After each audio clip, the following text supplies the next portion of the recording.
কুয়াশাচ্ছন্ন জাতীয় সড়কে বেপরোয়া যান চালনার মাশুল গুনতে হচ্ছে সাধারণ পথচারীদের। বৃহস্পতিবার রাতে কুয়াশাচ্ছন্ন আসাম আগরতলা জাতীয় সড়ক ধরে বেপরোয়াভাবে বাইকে চালিয়ে আসার সময় নেতাজি নগর এলাকায় এক ভয়াবহ যান দুর্ঘটনা সংঘটিত হয়।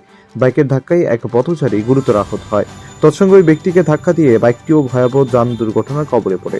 এতে গুরুতর আহত হয় ওই বাইক চালক।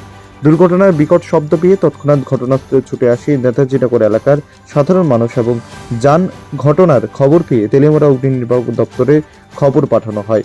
ঘটনার খবর পেয়ে তেলিয়ামুড়া অগ্নি নির্বাপক দপ্তরের কর্মীরা তড়িঘড়ি ঘটনাস্থলে পৌঁছে গুরুতর আহত অবস্থায় বাইক চালক টিতন দাস ও তুলসী দাসকে উদ্ধার করে নিয়ে আসে তেলিয়ামুড়া মহকুমা হাসপাতালে। বর্তমানে আহতদের অবস্থা গুরুতর এবং আহতদের চিকিৎসা চলছে তেলিয়ামুড়া মহকুমা হাসপাতালের জরুরিকালীন বিভাগে।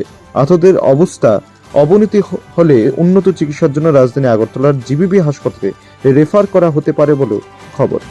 ঘটনাটা হঠাৎ করে একটা কল এসে মেসেজ আমার একটা সাথে সাথে আমরা স্টাফ রেখেছি দিয়ে সেটা একটা লোক সাথে সাথে তারা কীভাবে হয়েছে অ্যাক্সিডেন্টটা নিয়ে করতেছে সবাই বাইকে বাড়ি দিচ্ছে। তারা কিসে ছিল? তারা বাইকে ছিল। বাইকের নাম্বারটা TR06 4528। তারা দুজনেই কি বাইকে ছিল? একজন যাত্রীর বাড়ি দিচ্ছে, যাত্রীরা বাড়ি দিচ্ছে। দুজনেই আহত হয়েছে, বাইক চালক এবং আহতদের নাম?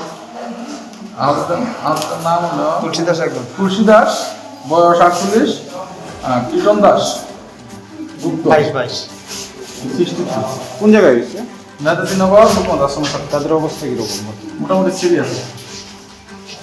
ব্যুরো রিপোর্ট, প্রগতি নিউজ।